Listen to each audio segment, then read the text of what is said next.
So talk about those Client of the Month awards, the Client of the Year awards. What was the purpose, behind, again, publicly recognizing those people under supervision?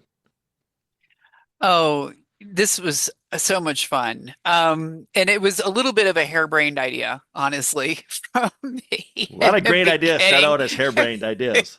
So, yeah, as a behavioral health professional, one of the things we're taught is a lot of, you want to reinforce the behavior you want to see. And so I introduced this concept with my staff and I said, we're not looking for 100%. This is not graduation. This is that client that you have seen gone above and beyond. What have they done? Have they struggled with sobriety, but they were able to make 90 meetings in 90 days? Yeah. Were they, struggled in school, but they were able to get their GED? Where is just that effort that we want to recognize? And so it took a moment to kind of gain some momentum with the staff, and then we would get into meetings and it was kind of a group effort. Okay, I want to talk about Joe, and Joe, he's just really struggled with his sobriety.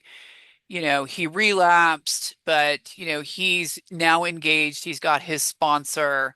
And I'm like, yep, that works. Let's go with that. Because that's the behavior we want to really reinforce, that you're doing the right thing. You're on that right track. Um, and so, and also part of cognitive behavioral reinforcement, right, Yep. is you want to make those intervals really short.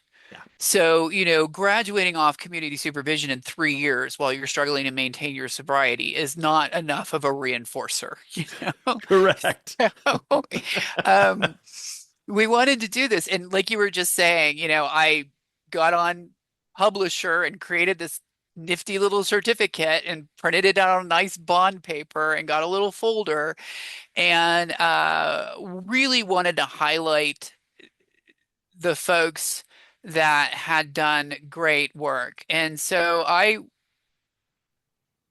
worked to get the city council involved. Yeah. And it was originally under kind of a committee, the Health and Human Services and Public Safety Committee or something along those lines. And so that was great, but it was during the day and a lot of people couldn't show up.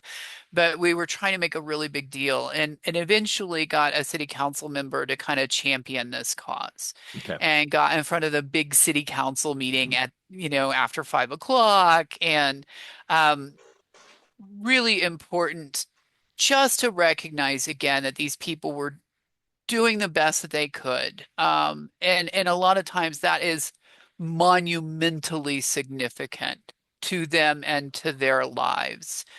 And what was really fun is when I got the okay that we were going to be in front of the city council, I started looking back at the police reports and finding the arresting Mm. officers. And I think this was really important because a lot of times, law enforcement, I'm very sympathetic to them. They see people on the absolute worst day of their lives. And, sometimes they've seen this person more than once, Hmm. or they know that family, or, the circumstances seem so insurmountable.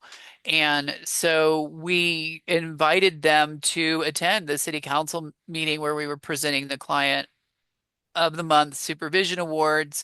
Um, Nobody told me not to, so I created a Community Supervision Client of the Year award to recognize some super significant progress that one of our clients had made.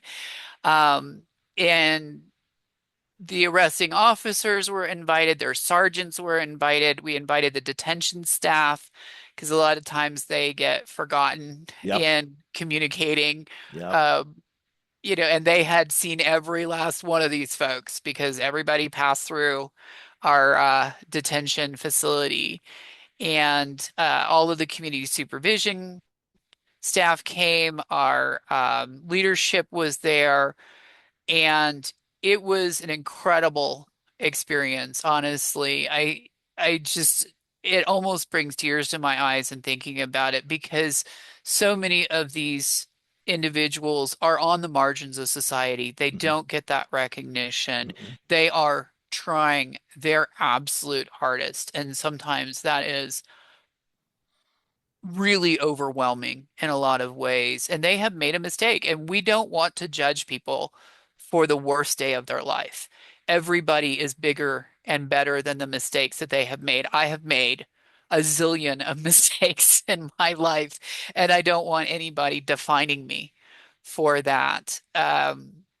So, recognizing, and it was just extraordinary. It was just an extraordinary experience. Again, that dopamine hit to our community supervision staff to be there and to support our clients that had done just really remarkable work for them. They had uh, just really shown such strength and such resilience and such success. And what was kind of funny on one hand is that we had a client and he had really struggled with his sobriety. We were going to recognize him as client supervision client of the month.